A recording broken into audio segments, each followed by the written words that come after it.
अरे छोरा छा था कयो सुबुह लाको मथो ही खाए विया मुंहिंजो। सर इम्तिहान वेझा आहिनि कापी सोचूं था।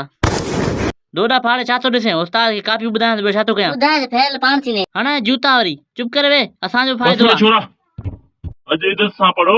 अॼु हेड मास्टर सुल्तान अहमद ईंदो पढ़ंदव त तव्हांजो फ़ाइदो आहे। बाक़ी कापी उहो कयो था तव्हांजा ख़र्च केतिरा कनि था। तव्हां पढ़णु अचो था या हरकत करणु। सर वॾेरा चवंदा हुआ त हरकत में बरकत आहे इन जे करे हरकत बि कयूं था त पढ़ूं बि था न। इन जे करे ॿियो छा कयूं उस्ताद वांदा हिते अचूं था पढ़ाई आहे न हिते सिंध में असां पाण परेशान आहियूं। दॿाए थापोड़ा वरी हरकत में बरकत आहे। महीनो थी वियो आहे तव्हां छा था कयो रे।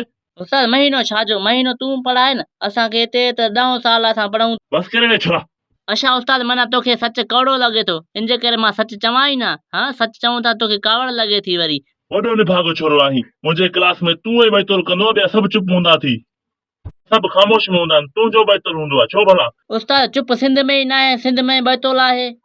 रुगो सिंध में हथियार ऐं बंदियूं फेवरूं चोरियूं थियनि थियूं उन्हनि में कुझु न आहे रुगो मुंहिंजो बैतुल हिकिड़े क्लास में। ही क्लास आहे क्लास जी ॻाल्हि कर बाक़ी धाड़ेल ऐं फुरनि जी ॻाल्हि न कर। तूं अञा नंढो ॿार आहीं। उस्ताद मां सम्झा सभु कुझु थो मां नंढो ॿार आहियां काश वॾो हुजां धाड़ेल फुरू ख़तमु करे छॾियां मां। वाह साईं वाह। अरे हे टाइम अचण जो हाँ वॾो निभागो आहीं घरो न कंदो आहीं छा। वॾो निभागो ॿार आहीं हाँ तोखां पेशाब विसरी वञो त घरां त पोइ सबक कीअं यादि हूंदई। हाँ अचण में बि एॾी देरि पेशाब में एॾी देरि भला पढ़णु न ईंदो आहीं छा तूं। हलो दोस्तो इहे आहिनि मुंहिंजा कार्टून जेके मां अॻु में तव्हांखे वीडियो ॿुधायुमि त मां कार्टून ठाहींदुमि। दोस्तो पसंदि अचे त तव्हां पंहिंजी ऑडियंस में ज़रूरु शेयर कंदा। दोस्तो असुल में कार्टून इहे ॿिया आहिनि जिन में मां पंहिंजी वॉइस एडिटिंग करे इहे ठाहिया आहिनि।